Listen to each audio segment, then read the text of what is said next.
que j'avais pas du tout. On s'est téléphoné hier avec Didier, mais on n'a rien dit d'autre que de la pratique, que des choses pratiques. Hein. Ouais. Alors que le thème que le Seigneur m'a mis sur le cœur, c'est la prière. Et toi aussi. Ouais. Donc, vous voyez, on va donc en parler ce matin et cet après-midi. On continuera cet après-midi parce que c'est la prière, ça c'est infini. Hein. Donc, je vous invite à lire quelques versets dans le premier livre des Chroniques. Pas un livre, on lit souvent. Alors,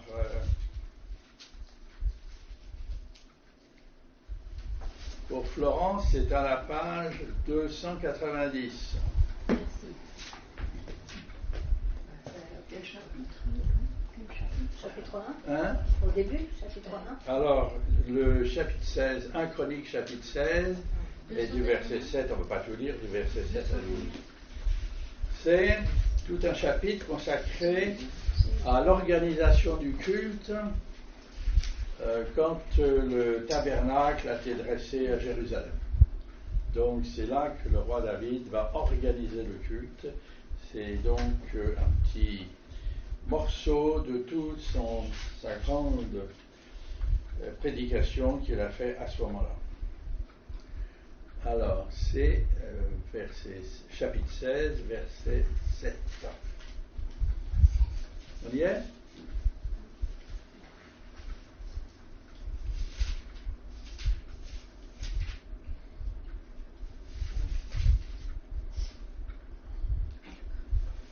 Verset combien?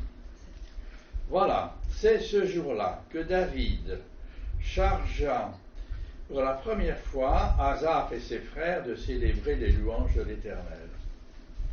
Louez l'Éternel, faites appel à son nom, faites connaître ses hauts faits parmi les peuples, chantez en son honneur, jouez de vos instruments en son honneur, célébrez toutes ses merveilles. Placez votre fierté dans son saint nom.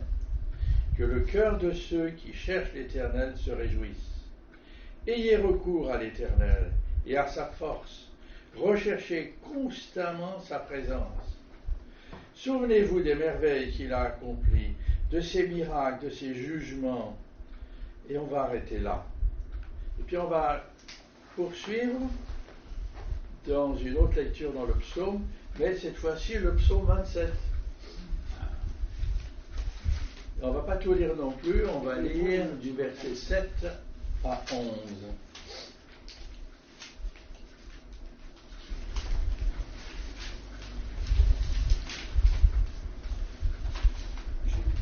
Alors, Éternel, écoute ma voix, car je fais appel à toi. Aie pitié de moi et exauce-moi. Mon cœur dit de ta part, recherchez-moi. Je te recherche, Éternel. Ne me cache pas ton visage, ne repousse pas avec colère ton serviteur. Tu es mon secours, ne me laisse pas, ne m'abandonne pas, Dieu de mon salut.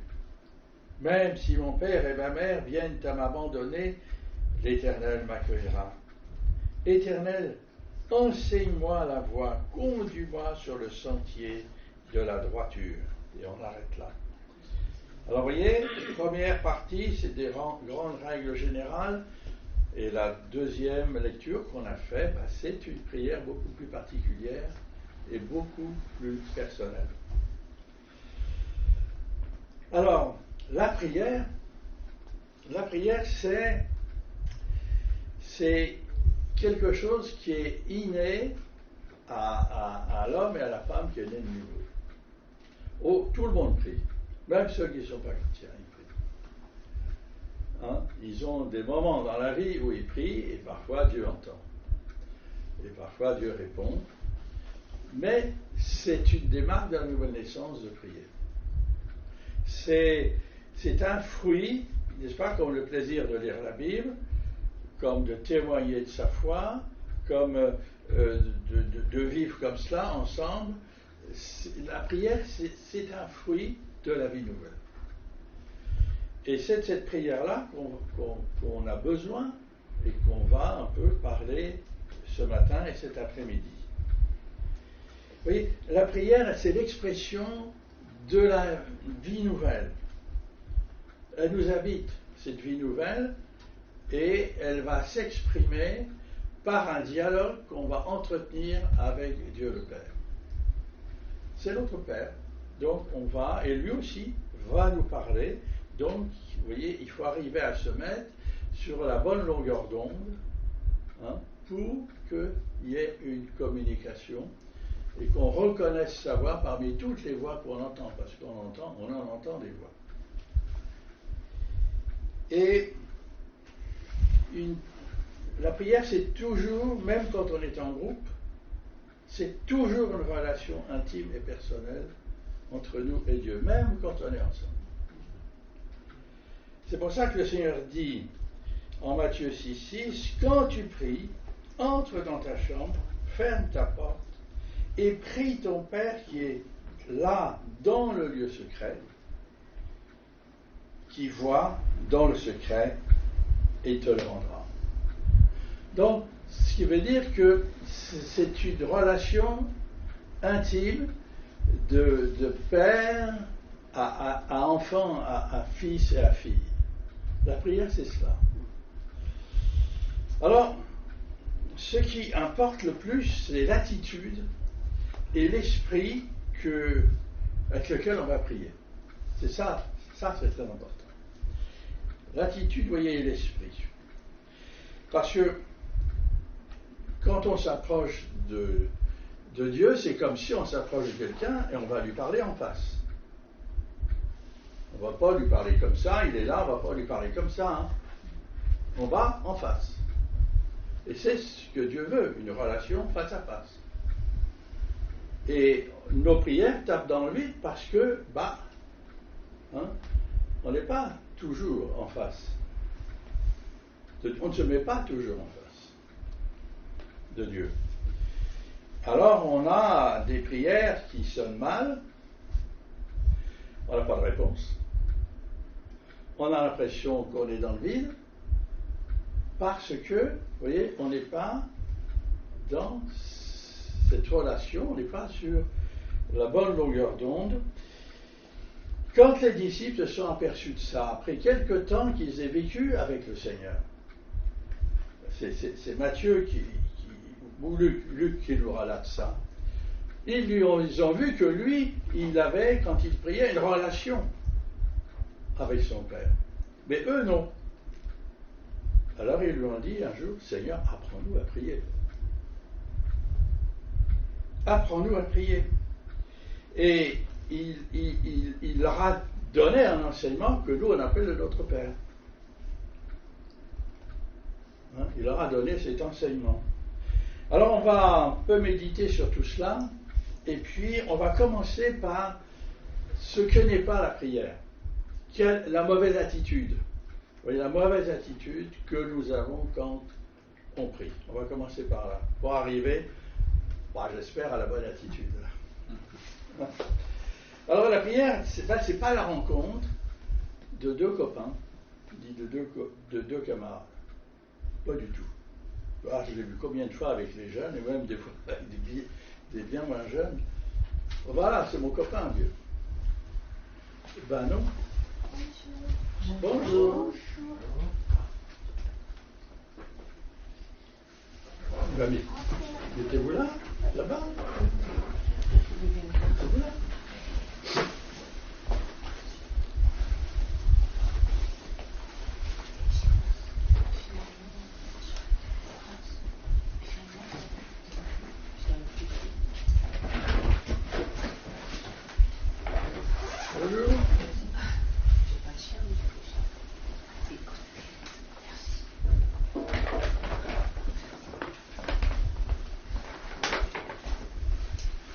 Voilà, on parle de la prière. Alors, bonne année.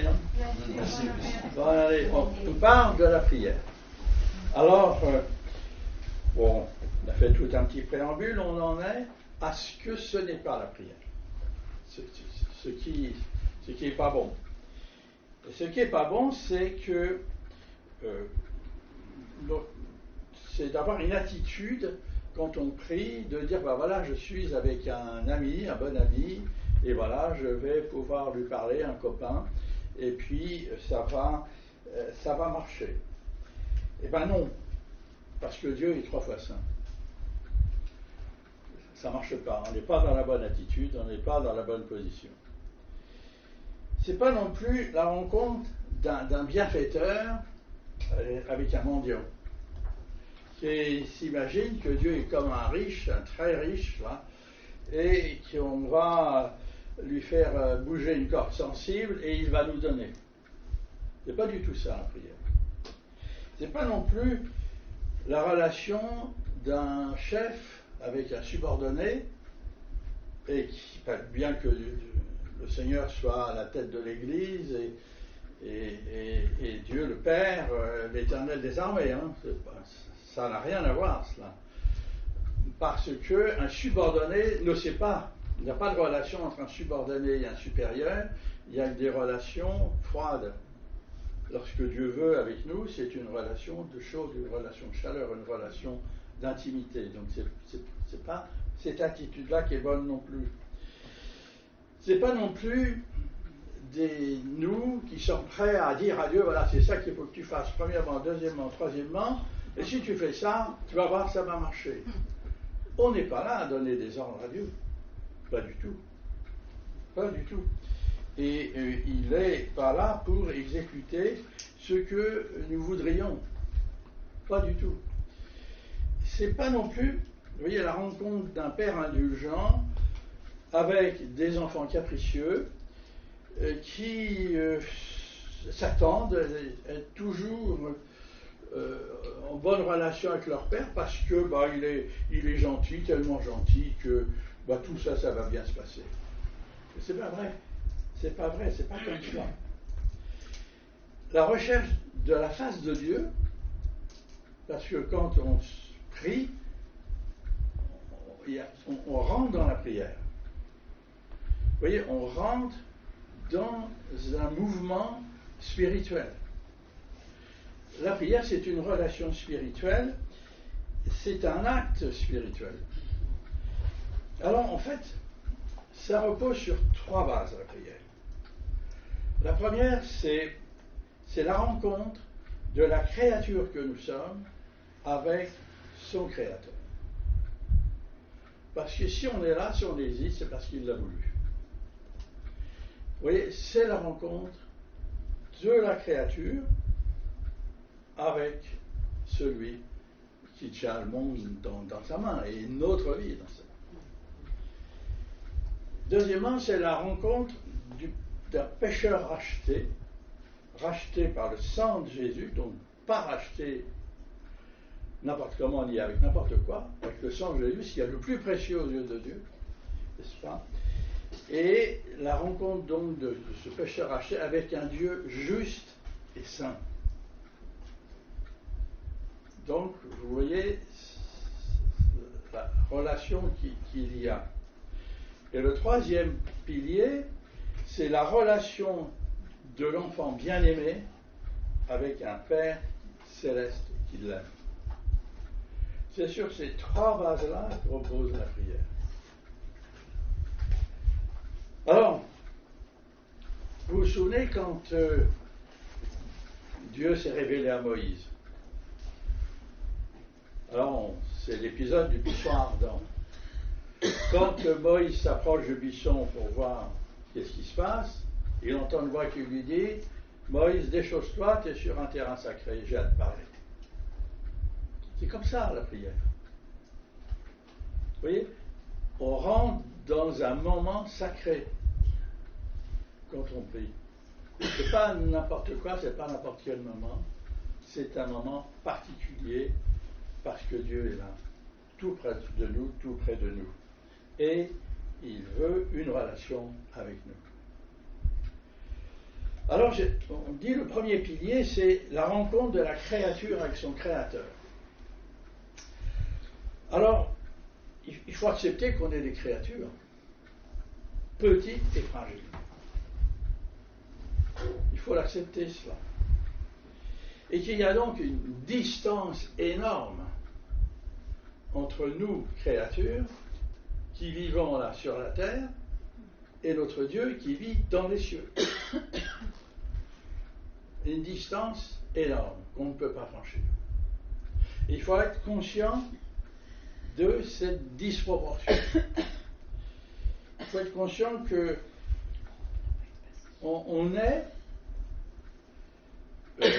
vous voyez, une créature voulue par Dieu. On n'est pas au hasard si on est là. Et lui, notre Dieu qui règne, qui tient notre vie, qui connaît toute notre vie, et qui connaît parfaitement ce qui notre demain, nous on ne le connaît pas, mais lui le connaît. Et d'avoir conscience de cela va nous donner cette bonne attitude. Vous voyez, quand le Seigneur commence à enseigner ses disciples sur la prière, hein, le Notre Père, ça commence comment? Notre Père qui est aux cieux. C'est vrai que moi je suis là, mais toi tu es aux cieux. Oui, ça commence comme cela. Que ton nom soit sanctifié. Alors le nom de Dieu est sanctifié, mais où il doit être sanctifié? Là, ici, dans mon cœur, dans mon esprit. Il est saint. Je m'adresse au Dieu 3 fois saint. Il faut avoir conscience de cela, que la prière, c'est la rencontre, vous voyez, avec Dieu qui est d'une infinie grandeur. On ne peut pas imaginer sa grandeur, d'une puissance qu'on ne peut pas. Le monde qu'il a créé est toujours en expansion, ça grandit tout le temps. Ça se développe en permanence. Tout se renouvelle en permanence. Hein. Il est majestueux. Il a une souveraineté absolue sur tout. Et il est cela. Il faut avoir conscience que notre Dieu, il est tout cela à la fois. Mais nous, on est une créature qui est totalement dépendante de lui et qui ne peut rien faire sans lui. Et tout ce qu'on peut faire autrement, c'est pure grâce et parce que Dieu l'a permis. Vous voyez, l'auteur de l'Ecclésiaste, lui, il avait compris ça. Et il donne un verset qui, je trouve, très intéressant parce qu'il nous montre qu'il était conscient de cette disproportion qu'il y a entre Dieu et lui et l'homme. Vous voyez, au chapitre 5, au verset 1, il dit « Ne te presse pas d'ouvrir la bouche, et ton cœur ne se hâte pas d'exprimer une parole devant Dieu, car Dieu est au ciel, et toi sur la terre, que tes paroles soient donc peu nombreuses. » C'est un conseil de sagesse. Souvent, on s'imagine qu'à force de fausses paroles, ben non. Ce qui veut dire que nos paroles soient pesées, réfléchies, intelligentes, n'est-ce pas, remplies d'amour et d'admiration pour notre Dieu. C'est ça que ça veut dire. Parce qu'il nous faut, on s'approche, n'est-ce pas, d'un Dieu infini, immensément grand. Il faut avoir conscience de cette infinie grandeur et de notre dépendance par rapport à lui. Et il nous faut donc, voyez, l'humilité de la créature pour nous présenter devant le Dieu créateur. Et si on n'a pas cette humilité, ben, on ne va pas être dans la bonne attitude et on n'aura pas une bonne relation, un bon contact avec notre Dieu. Le deuxième pilier, c'est la rencontre du pécheur racheté, n'est-ce pas, avec le Dieu juste et saint. Il ne faut pas oublier que quand on se présente devant Dieu, nous sommes des pécheurs rachetés par grâce. Nous sommes graciés, sinon c'était la condamnation. Hein? Nous sommes graciés par un Dieu qui est 3 fois saint, Père, Fils, Saint-Esprit. Et qu'on ne peut pas se tenir devant Dieu, parce que sa sainteté, elle est éblouissante, sans se sentir quelque part sale et pas pur, et ainsi de suite. Parce qu'on vit dans un monde de péché, on vit dans un monde qui est vraiment, plus il avance, plus il est en révolte ouverte contre Dieu, et on participe, on vit dans ce monde. On a des éclaboussures, à coup sûr. On ne peut pas éviter ces éclaboussures. Et il faut les reconnaître. Et il faut savoir que on ne va pas s'approcher de Dieu suivant nos mérites personnels. Regarde, j'ai bien fait ça, j'ai donné une pièce à l'autre là-bas, j'ai laissé un cache-croûte à lui là-bas. Bon, c'est bien ça, tout le monde peut le faire. Hein? Tout le monde. Non, ce que Dieu s'attend, c'est que nous venions en reconnaissant qu'on n'est rien. Et que c'est seulement sur les mérites de Christ, de l'œuvre de Christ, qu'on peut se présenter devant lui. Parce qu'il est mort pour nous sur la croix, et son sang nous purifie de tout péché, tous les jours, tout le temps et en permanence. Et il faut nous présenter donc devant notre Dieu, dans cette attitude, bah oui, malgré que tu m'aies sauvé, j'ai encore regardé des trucs qui ne vont pas, j'ai encore pensé à ça, j'ai encore. Et Seigneur, lave-moi, purifie-moi, sanctifie-moi, pour que je sois en relation, bonne relation avec toi. Voyez, quand le Seigneur nous enseigne cela,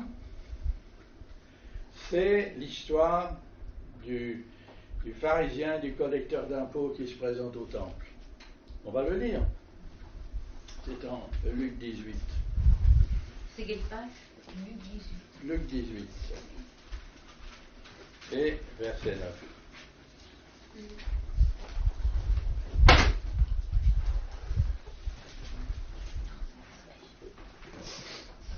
C'est quelle page? Attends, je vais me mettre à côté. Alors, la page 678.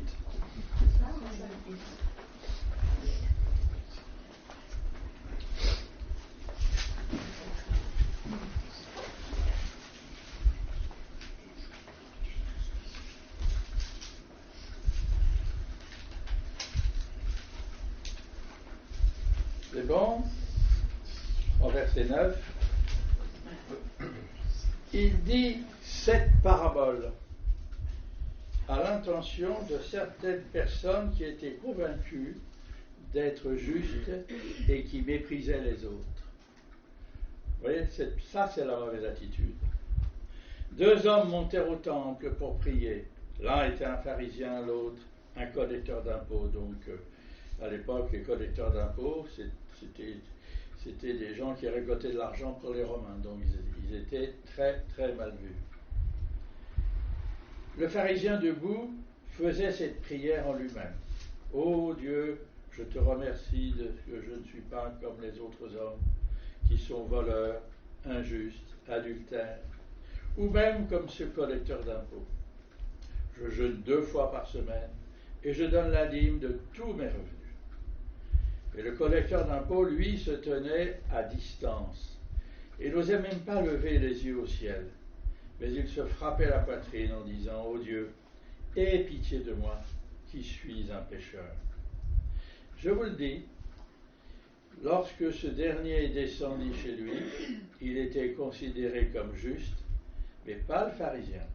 En effet, toute personne qui s'élève sera abaissée, et celle qui s'abaisse sera élevée. Vous voyez, le pharisien se présente avec tous ses mérites. Je fais ci, je fais ça, toute sa suffisance. Vous voyez, et il se persuade qu'il est juste, comme cela.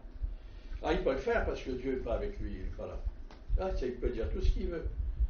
Mais l'autre, qui lui est obligé, on ne sait pas trop pourquoi, pour nourrir sa famille, peut-être à faire ce boulot-là, qui est un boulot qui est honni, il le reconnaît et il demande pardon à Dieu. Et c'est lui qui va être justifié, qui va retourner en paix, et qui va être écouté et qui va avoir cette relation avec Dieu. N'est-ce pas? Il est, ce collecteur d'impôts, dans la présence de Dieu. Et il accepte sa position de dépendance, et ça c'est très important. Il accepte sa position de dépendance devant la divine souveraineté de Dieu. Et le troisième pilier, c'est la rencontre du fils, de la fille, n'est-ce pas, avec son Père céleste. Alors vous voyez, malgré cette crainte respectueuse que le premier pilier va susciter cette grandeur de Dieu, cette immensité de Dieu, hein, et puis le deuxième pilier, on se sent condamné, on se sent en même temps, on est face à la sainteté de Dieu, là on pèse pas lourd, hein, même qu'on soit né de nouveau, on se rend bien compte que... Et le troisième pilier, oui, ça c'est l'amour. Et l'amour de Dieu va équilibrer tout l'ensemble. Vous voyez? Et c'est l'amour du Père pour son enfant. Ce Père qui a tout donné, ce qu'il avait de plus précieux, c'était son Fils, et la vie de son Fils était le plus précieux. Et on va se le rappeler tout à l'heure en prenant le pain et le vin. Il a fait cet acte d'amour inouï pour nous, qui sommes des faibles, qui sommes des enfants des fois pas terribles. Hein. Il l'a fait pour nous. Il faut savoir que nous sommes enfants de Dieu. Nous sommes ses enfants. Malgré tout, il va toujours nous accueillir. Il va toujours ouvrir ses bras pour nous. N'est-ce pas? Il va toujours être près de nous.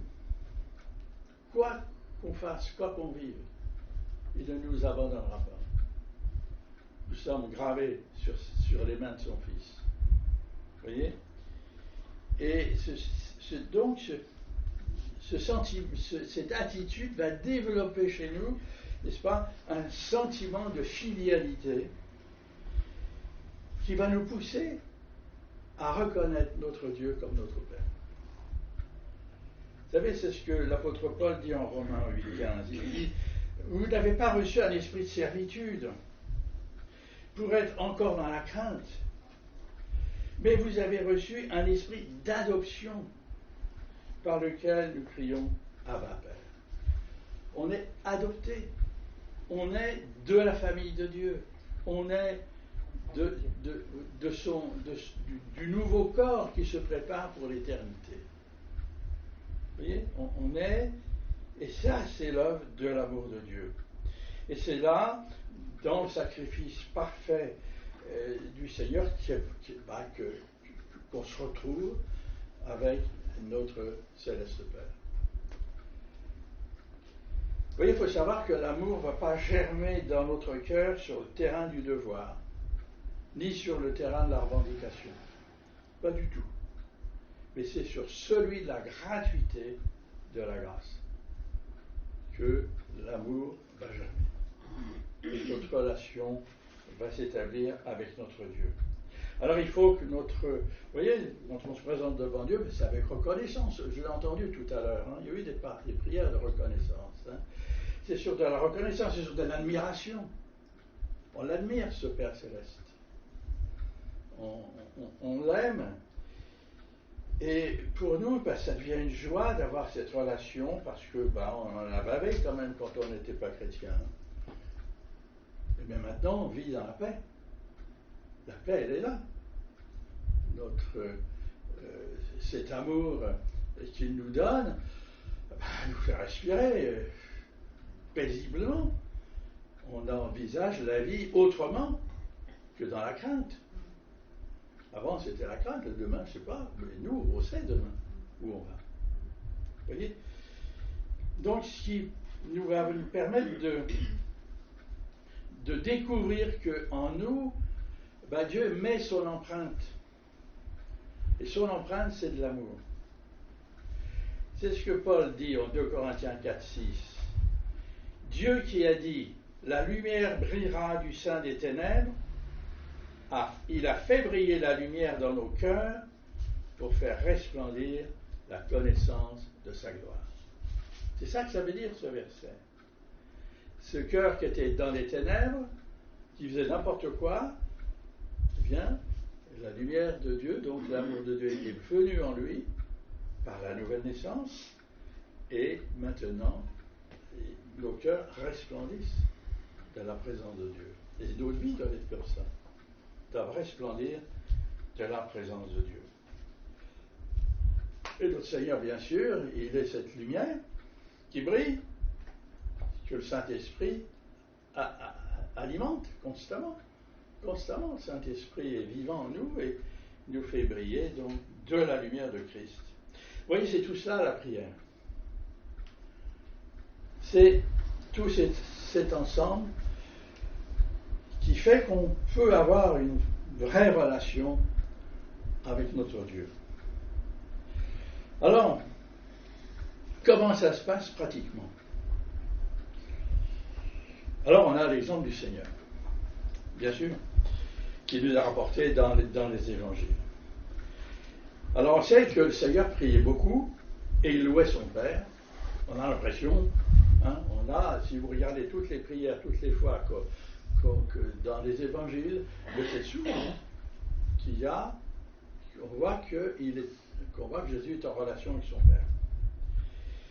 Et tout ça, le but c'était de garder une relation intime, n'est-ce pas, une communion qui l'unissait avec son Père, tout en vivant tout ce qu'il vivait là.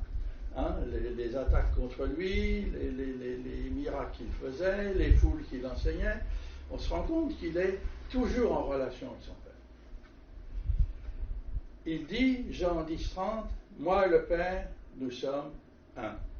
Ça veut dire qu'il maintenait la relation pour être un. Nous sommes enfants de Dieu, donc il faut maintenir la relation d'enfant. Il faut maintenir, vous voyez, cette relation de fils et de filles avec notre céleste Père. Alors Jésus priait tôt le matin, vous dit Marc. Vers le matin, pendant qu'il faisait encore très sombre, il se leva et sortit pour aller dans un lieu désert où il pria. Alors, on ne connaît pas le contenu de sa prière. On ne le connaît pas, mais on peut penser que notre Seigneur louait Dieu son Père, il se présentait devant lui, il avait besoin de ce contact intime, personnel, et il avait besoin aussi de se nourrir de la volonté de son Père pour l'accomplir. Vous voyez, en Jean 6, il dit « Ma nourriture est de faire la volonté de mon Père ». Ma nourriture, réfléchissez, c'est ce qui lui donnait la vie, dans son ministère, dans son témoignage. C'est ce qui lui donnait la force d'aller jusqu'au bout. La nourriture de la volonté de Dieu. Et à nous aussi, c'est pareil. Il faut trouver cette nourriture de la volonté de Dieu pour bien mener notre vie. Et puis, on voit que Jésus prie à l'écart. Le brouhaha de la journée, le brouhaha de la foule. Matthieu nous dit au chapitre 14, quand il lui renvoyait la foule, il monta sur la montagne pour prier à l'écart. Et comme le soir était venu, il était là, seul. Donc, après le brouhaha de nos journées, c'est toujours bon d'avoir un moment seul avec Dieu. On passe en revue la journée. Vous voyez, on la remet en bonne phase pour nettoyer ce qui est impur. Et puis se réjouir de ce qui a été beau. Mais aussi, le Seigneur savait prier en groupe aussi. Au retour de la mission des 70 disciples, alors qu'ils sont tous contents parce qu'ils ont fait un témoignage fort, ils ont quelque part fait reculer le diable, ils sont contents comme tout, ils sont heureux.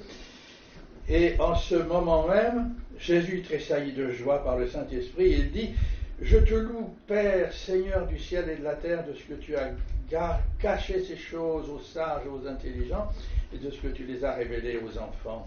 Oui, Père, je te loue de ce que tu l'as voulu ainsi. Vous voyez, cette prière, c'est fantastique du Seigneur. Dans ce brouhaha, il a une relation directe avec son Père. Ça aussi, c'est remarquable.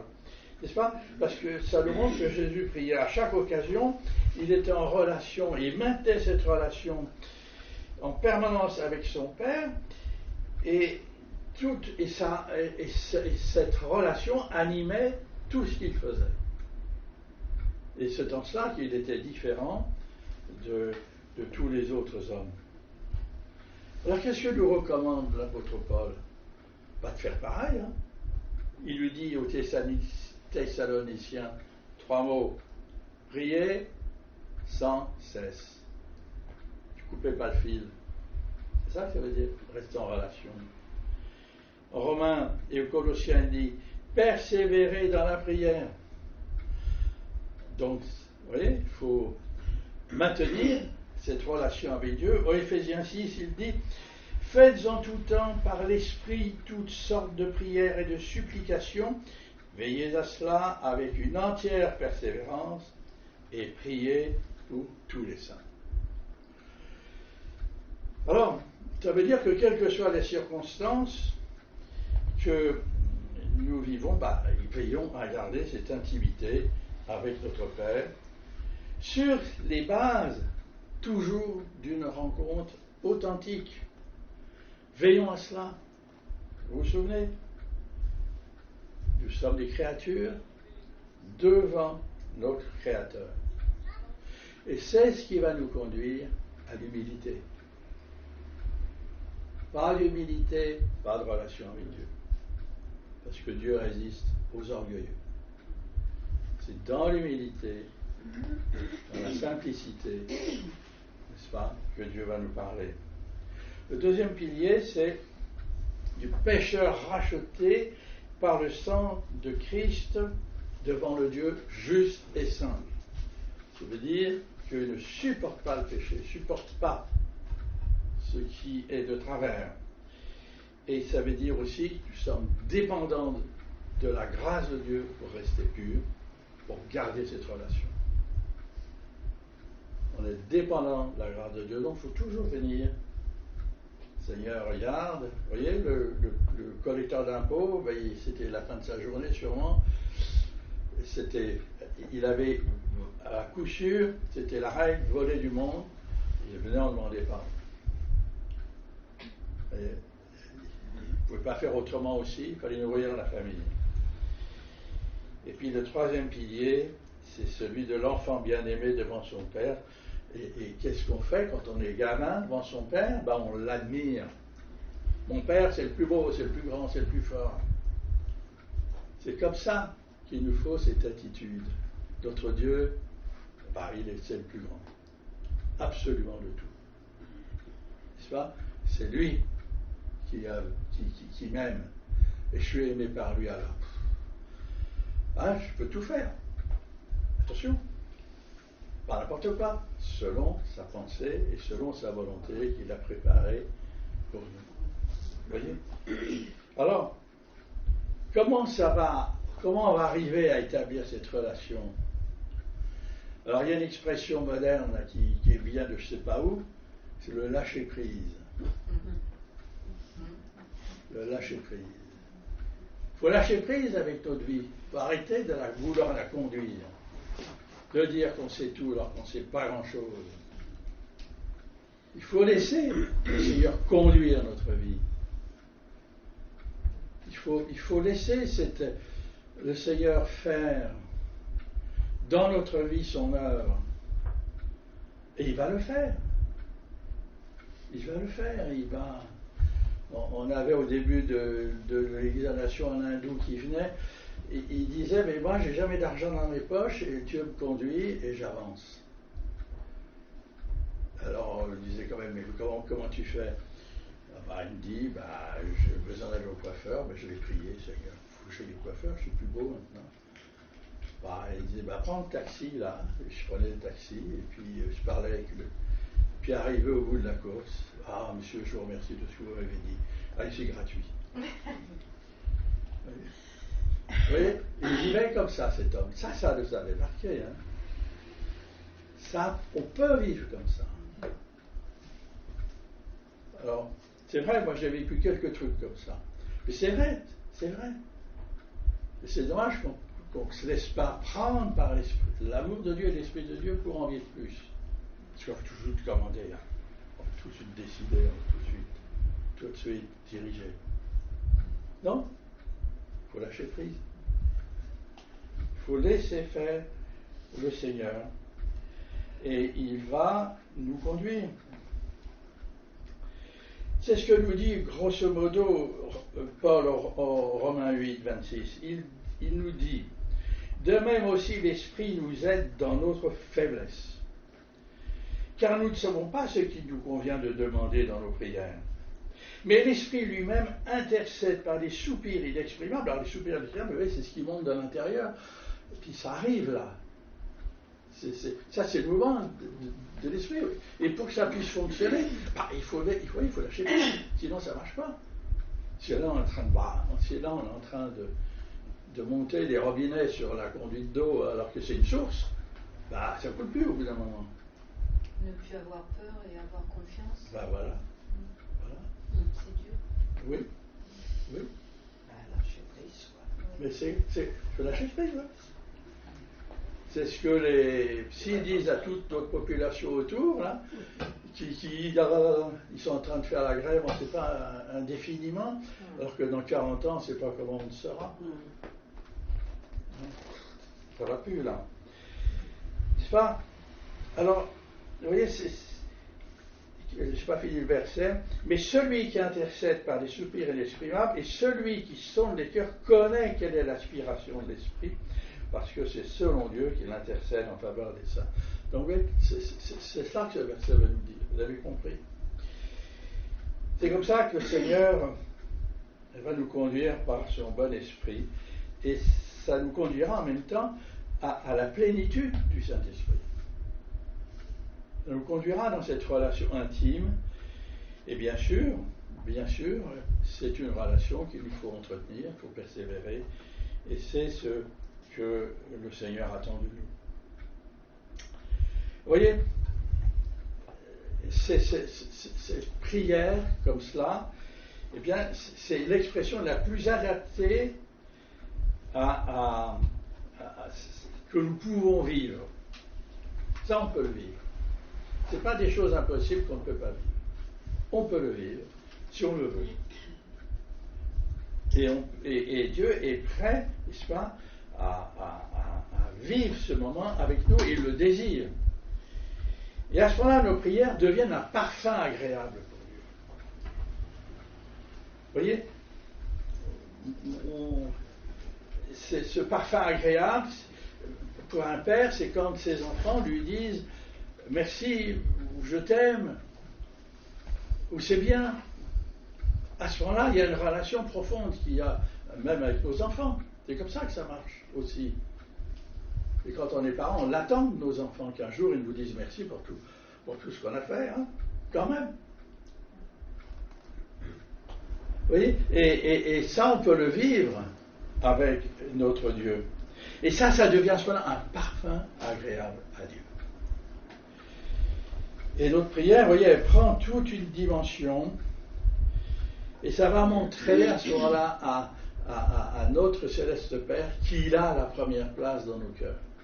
Il est le premier dans notre vie. Et on l'aime par-dessus tout, et on va être prêt à lui donner, si nécessaire, notre vie. Et c'est ce que Dieu attend. Le Seigneur, Paul dit en Galates, il dit, parce que vous êtes fils, filles, Dieu a envoyé dans vos cœurs l'Esprit de son Fils qui crie Abba Père. Ça veut dire, vous voyez, ça c'est la boucle, c'est la relation. Je vis pour Dieu maintenant, et c'est lui qui a la première place dans ma vie. C'est ça que ça veut dire. Et c'est ce que Dieu cherche à faire dans nos cœurs à travers à travers la prière, à travers notre vie, à travers l'adoration. C'est ce qu'il attend à ce que nous vivions, qu'on ait prié sans cesse de Paul, devant les yeux. La persévérance, tout cela, qu'on ne se laisse pas dérouter, déjouer, tromper non plus. Et il nous faut adresser, n'est-ce pas, ces prières qui vont nous transformer. Ça va transformer notre vie. Ça va vraiment nous amener à vivre autrement. Et c'est ce qu'on cherche, c'est ce qu'on voudrait. Alors je voudrais finir en lisant un petit passage Apocalypse. Il y a un petit passage qui est toujours assez extraordinaire. C'est dans Apocalypse 5, où on a l'impression que c'est comme une fenêtre ouverte sur ce qui se passe au ciel, en ce moment. C'est comme c'est quand même fabuleux ce qui se passe au ciel, alors que nous, on est là sur la terre, mais on a quand même un accès là-haut. Vous allez voir comment. Vous allez voir. On va lire à partir chapitre 5, donc verset 6. Verset 6. Puis je vis, au milieu du trône et des 4 êtres vivants, et au milieu des anciens, un agneau debout comme offert en sacrifice. Il avait 7 cornes et 7 yeux, qui sont les 7 esprits de Dieu envoyés par toute la terre. Il vint prendre le livre de la main droite de celui qui était assis sur le trône. Quand il eut pris le livre, les 4 êtres vivants et les 24 anciens se prosternèrent devant l'agneau. Chacun tenait une harpe et des coupes d'or remplies de parfums qui sont les prières des saints. Vous voyez, elles vont monter là, nos prières. C'est là qu'elles vont être offertes. Et il chantait un cantique nouveau en disant « Tu es digne de prendre le livre et d'en ouvrir les sceaux, car tu as été offert en sacrifice et tu as racheté pour Dieu par ton sang des hommes de toute tribu, de toute langue, de tout peuple et de toute nation. Tu as fait d'eux des rois et des prêtres pour notre Dieu, et ils régneront sur la terre. » Je regardais et j'entendis la voix de nombreux anges rassemblés autour du trône, des êtres vivants et des anciens. Ils étaient des myriades de myriades et des milliers de milliers. Ils disaient d'une voix forte, « L'agneau qui a été offert en sacrifice est digne de recevoir la puissance, la richesse, la sagesse, la force, l'honneur, la gloire et la louange. » Et toutes les créatures qui sont dans le ciel, sur la terre, sous la terre, sur la mer, tous les êtres qui s'y trouvent, je les entendis s'écrier, à celui qui est assis sur le trône et à l'agneau, soit la louange, l'honneur, la gloire et la domination au siècle des siècles. Et les 4 êtres vivants répondaient Amen, et les anciens se prosternèrent et adorèrent. Moi, je trouve il y a le plus beau texte de l'Écriture, et là, l'un des plus beaux textes. Et c'est dans ce mouvement-là que Dieu veut nous faire entrer. Et là, c'est pas n'importe où. La prière va nous conduire jusque-là. C'est donc important. Et ça, bien sûr, quand ton prière monte jusque-là, ça a un effet sur le. Ça nous change. Alors, je vous invite à prier, puisqu'on a commencé en priant tout à l'heure. Je vous invite à prier, et puis on prendra comme cela le pain et le vin, la Sainte Seine. Un verset de Hébreux 13-15 pour terminer. Offrons sans cesse à Dieu un sacrifice de louange, c'est-à-dire le fruit de lèvres qui confesse son nom. Amen. On va prier, on prendra le pain et le vin en même temps, donc que le Saint-Esprit nous conduise. Oh, laissez tomber, on ramassera après. Laissez tomber, on ramassera après. C'est pas le moment de ramasser.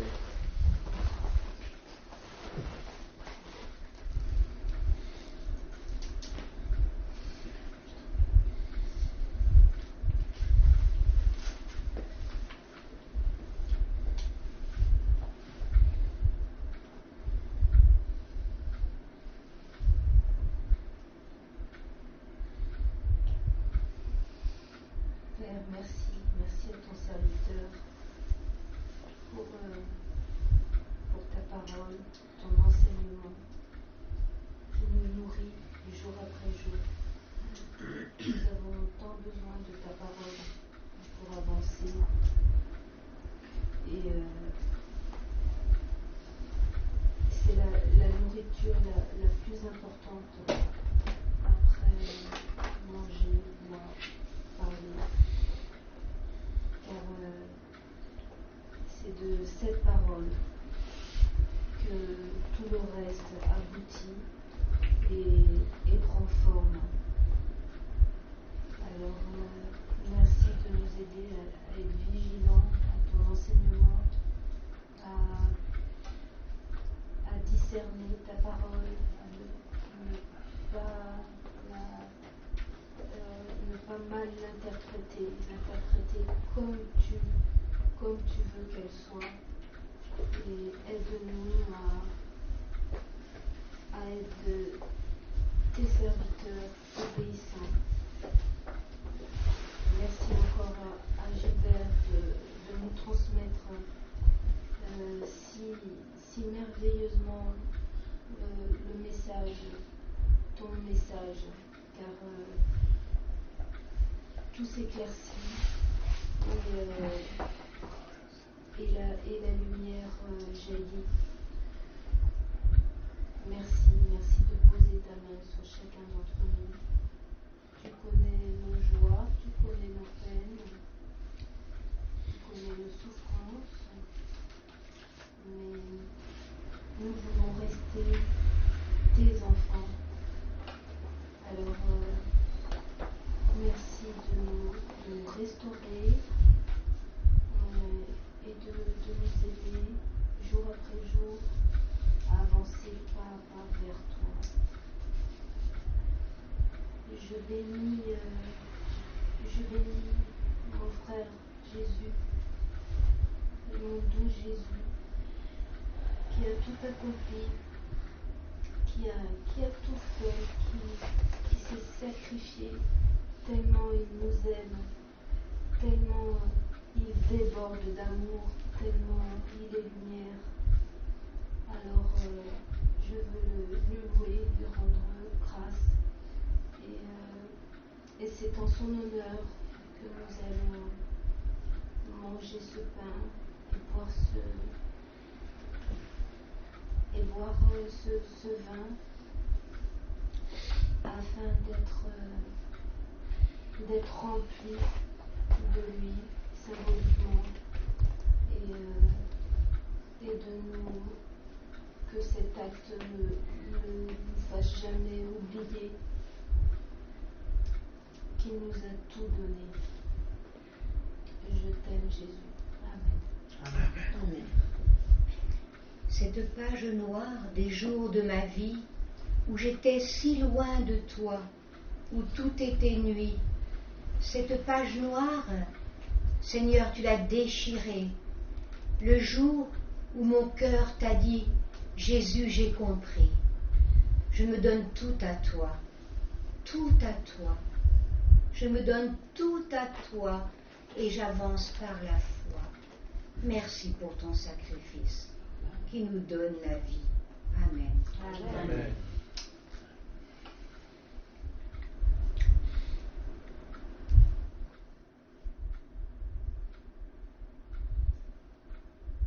Oui, Seigneur, tu es amour. Et par cet amour, tu as tout fait pour que nous puissions vraiment avoir cette relation avec toi. Merci, Seigneur. Amen.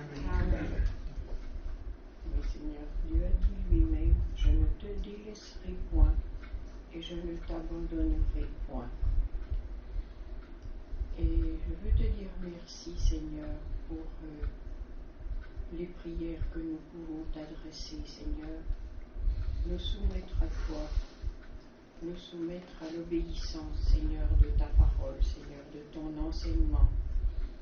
Merci parce que tu es le réconfort, tu es le Tout-Puissant, tu règnes sur nos vies, Seigneur.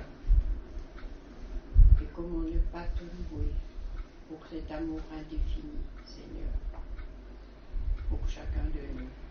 Alors sois glorifié, Seigneur, ce matin, et merci pour ce beau message, Seigneur. Amen. Amen.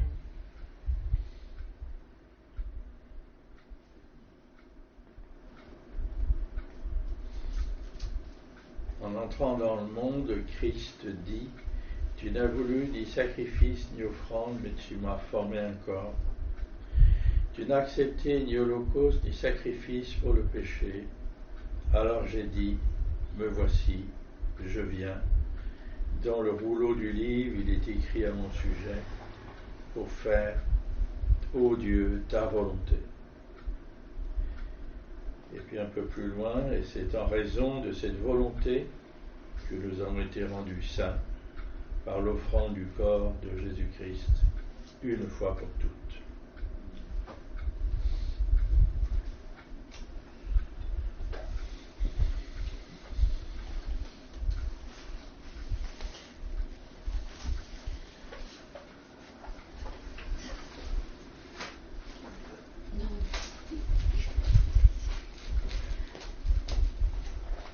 Le soir, le Seigneur a été le dernier soir avec ses disciples. Il a pris le pain, il l'a rompu, il a dit, prenez-en tous, souvenez-moi de moi, souvenir de moi, parce que cela représente son corps qui a été brisé sur la croix pour nous libérer du péché.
Puis le vin nous parle du sang du Seigneur qui a coulé à la croix, le sacrifice unique où il s'est offert volontairement pour libérer tous les hommes qui le veulent de leurs péchés et leur ouvrir le chemin de l'éternité et d'une relation, comme on l'a parlé, de vie nouvelle avec leur Père céleste. Tu vas?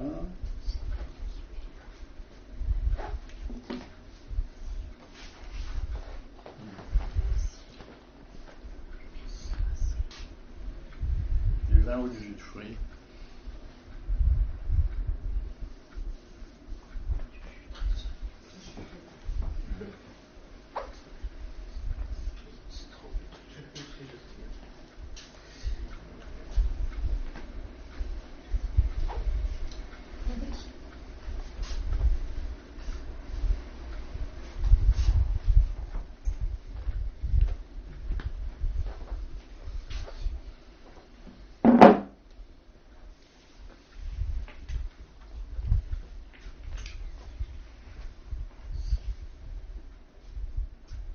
Seigneur, merci pour ton sacrifice, parce qu'il nous permet de nous fait connaître le salut, Seigneur, et nous fait connaître aussi cette nouvelle vie que nous avons avec toi. Merci, Seigneur, de nous avoir tiré des ténèbres pour nous attirer à ton admirable lumière. Seigneur, on te bénit, parce que tu transformes, tu changes nos vies, Seigneur. Et nous sommes tes enfants, nous t'appartenons, Seigneur, et nous sommes heureux d'avoir retrouvé un Père tel que toi, parce que tu prends soin de nous, et que nos vies te sont chères, elles t'appartiennent, Seigneur.